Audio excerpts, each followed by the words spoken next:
The My Aeros screen is where you want to come to see all of the work that you need to do today.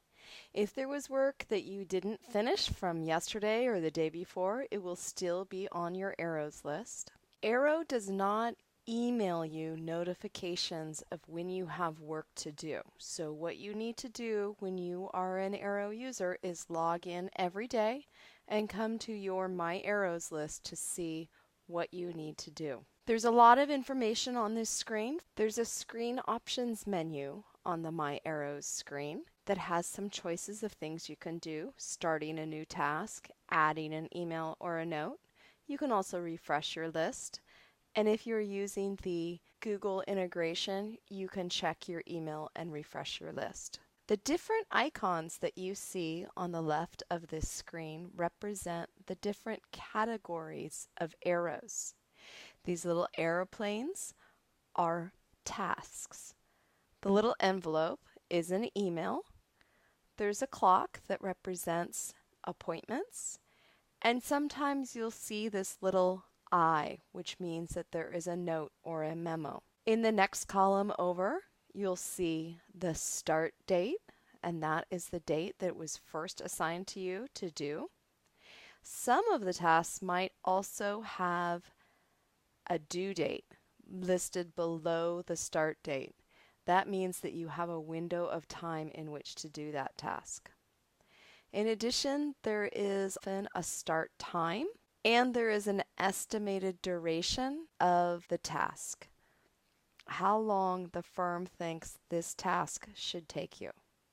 The next column over lists some information about the client, the company name, and if there is a contact for the specific task, it will be listed under the company name. Some tasks might not have either a company or a contact, so this column will be blank. The next column over gives you the arrow type. That's a list of types of services that was set up by your firm, and whoever created the task assigned a type to this arrow. And then underneath, it lets you know what the category of arrow is, and this word will match up with the icon. You'll notice on this screen that category is clickable. If I were to click this, it would open up a new window and let me edit that particular arrow.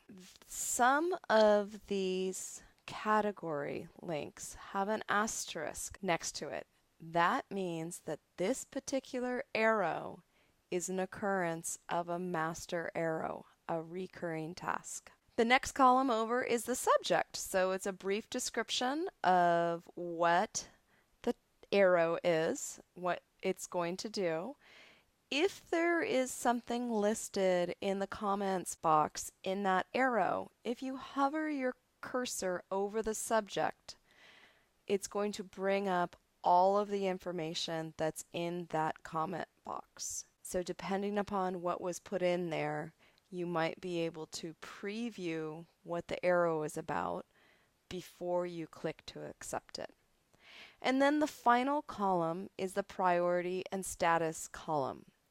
All of these arrows here are a normal priority, but you might see arrows that are designated elevated or critical priority, and that is your firm letting you know that this is the thing to do first.